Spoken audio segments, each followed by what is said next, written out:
Voi avete, insomma, state assistendo, vedete, c'è un po' questa roadmap che stiamo, insomma, girando un po' in tutto il Veneto. Ricordava l'assessore Venturini, che ringrazio, insomma, poche settimane fa eravamo a Mestre e quindi eravamo dall'altra parte, però anche in giro per tutto il resto del territorio del Veneto, nella messa a terra di quella che è la nuova organizzazione per quanto riguarda la medicina territoriale, la medicina, insomma, distrettuale, territoriale di prossimità, e questa è una delle 99 case della comunità che sorgeranno in regione del Veneto. In questo caso specifico, voi sapete, la vostra azienda sanitaria, nella vostra azienda sanitaria saranno 11 in totale le case di comunità che ci saranno costruite e che avranno un ruolo fondamentale, un ruolo importante di integrazione con la parte ospedaliera che stiamo potenziando. Lo ricordava sempre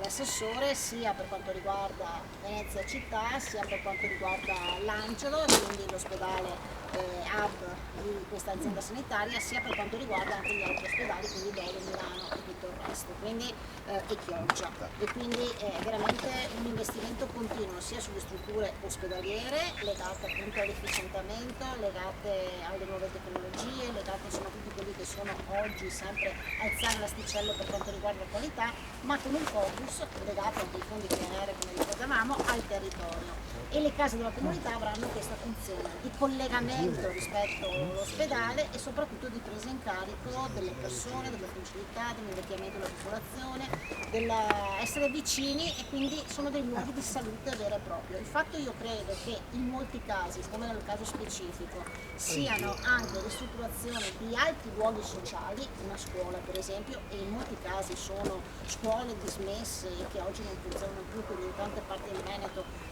questa funzione è stata ricoperta da una funzione oggi sanitaria, sociale, sociosanitaria. Credo che sia molto significativa, perché rimane sicuramente una funzione pubblica a servizio dei cittadini, proprio in quell'ottica di comunità, territorialità e prossimità, che sono poi i concetti base. Questa è una delle case comunità, accanto a un'altra in provincia di Vicenza, quella anche economicamente, diciamo, più importante, perché mi sembra che siamo circa sui 10 milioni di euro, in parte sono fondi PNR, in parte sono fondi del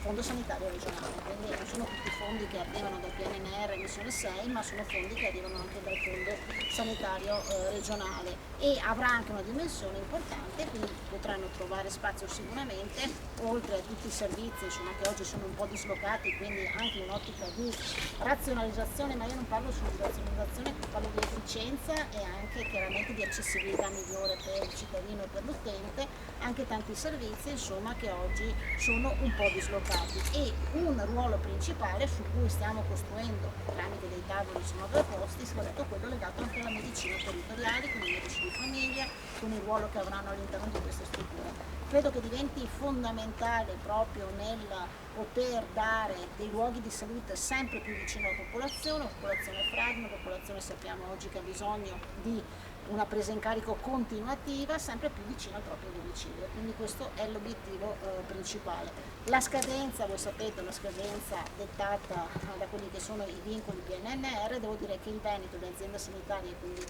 saluto e ringrazio la direzione strategica, il direttore contatto dell'azienda Uso 3 Serenissima, stanno veramente correndo con i loro uffici tecnici in maniera molto molto forte, perché voi capite che la mole di investimenti e di messa a terra oggi di programmi che abbiamo in tutto il Veneto è una mole molto importante, se pensiamo non solo a tutti gli investimenti legati al PNR, alla missione 6, DM77, quindi case della comunità, COP, ospedali di comunità, attrezzature di ultima generazione, ma se pensate anche a tutti gli investimenti che noi stiamo mettendo a terra per quanto riguarda gli ospedali, i nosocomi, insomma tutte le strutture sanitarie, che sono insomma investimenti altrettanto se non anche maggiori, e quindi qui insomma va rimarcato e sottolineato come le direzioni strategiche